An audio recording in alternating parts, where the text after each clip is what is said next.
জন্য লোক চলে আসে শ্মশানঘাটে, শ্মশান মায়ের মূর্তি স্থাপিত হয়, এখানে এসে শুভেচ্ছা স্বাগতম দেওয়া হয়। এত বড় নেতা হয়ে গেছেন উনি, শুভেচ্ছা স্বাগতম লাগানো, উনাকে কেউ চিনে না, উনাকে শুভেচ্ছা স্বাগতম দিলে আমরা শুভেচ্ছা পাই, আর না হলে পাই না।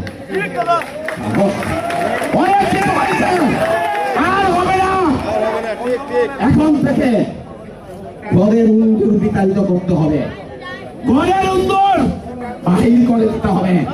দাদার মতো, সেক্রেটারি দাদার মতো, সুমন সাহার মতো লোকদেরকে বের করে নিয়ে আসেন।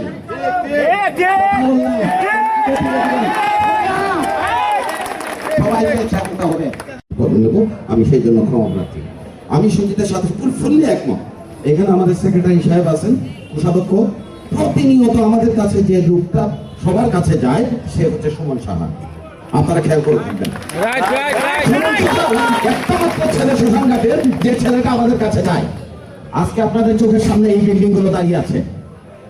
আপনারা, আমার যে বয়স হয়েছে সেই বয়সের মধ্যে আমি দেখেছি রাস্তা পার হয়ে আমি আমার শ্মশানঘাটে এসেছি, কিন্তু আজকে আমাকে শ্মশানঘাট আসতে গেলে ঘুরে আসতে হয়। তাহলে এই জায়গাগুলো যে বিক্রি হইলো, তখনকার সময় কমিটিগুলো কি করলো? আমি কিছু কোনো কথা তুলতে যাচ্ছি না, যে সাধারণ সম্পাদক সাহেব আমাদেরকে বলছেন যে পুরানো কথা না তুলতে, কিন্তু আমি বাস্তবতা আপনাদেরকে বলে দিচ্ছি, এইখানে পলিটিক্স চলতেছে, পলিটিক্স বন্ধ করতে হবে প্রথমে। কেন পরিবর্তন যাবে এখানে? আজকে যারা আসছে এখানে সবাই জেলা পরিষদের সামনে সবাই যাবে, প্রয়োজনে জেলা প্রশাসক মহোদয়কে নিচে এসে এই সবার সামনে বক্তব্য দিতে হবে। আমি লুকিয়ে লুকিয়ে কেন কাজ করব? আমি স্পষ্ট ভাষায় বলে দিতে চাই, এখানে যারা উপস্থিত আছেন সুনামগঞ্জের সনাতন ধর্মাবলম্বী ভিক্ষা করে টাকা জোগাড় করবে, প্রয়োজন হয় এই জায়গায় ব্যক্তিগত যদি কোনো মালিক থাকে তাহলে ডিসি সাহেবকে সিদ্ধান্ত দিতে হবে, এই জায়গা ক্রয় করা হবে, আর করতে দেওয়া হবে না। কোন ব্যক্তি স্বাধীনতায়, কোন ব্যক্তিগত স্বার্থে এই শ্মশানঘাট পরিচালিত হতে পারবে না। চোখের সামনে বিল্ডিং গুলো দাঁড়িয়ে আছে, তার সাক্ষী, তার প্রমাণ। এই বিল্ডিং গুলো কেউ না কেউ ক্রয় করেছেন, তাহলে শ্মশানঘাটে যারা কমিটি ছিলেন তারা কি করেছেন? এই জায়গাগুলো কেন ক্রয় করা হয় নাই? এই জায়গাগুলো সনাতন ধর্মাবলম্বী যারা আছেন তাদের পকেটে কি কোনো টাকা ছিল না? তারা কি কোনো চাঁদা দেয় না?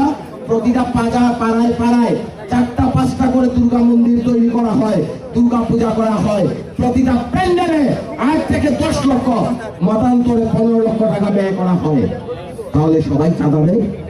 চাঁদা যদি দেয় তাহলে আমার চোখের সামনে শ্মশানঘাটের জায়গা অন্য লোক ক্রয় করে নিয়ে গেল, কমিটি কি করেছিল? আমাকে কথা বলতেই হবে। আজকে আছি, 1 সেকেন্ড পরে করে যেতে পারি, আমি ভয় করি না, আমি সনাতনী, গর্বের সাথে বলি আমি সনাতনী। লুকিয়ে লুকিয়ে কথা বলবেন কেন? 15 জন নিয়ে ডিসি অফিসে যাবো কেন? 15 জন নিয়ে যাবো?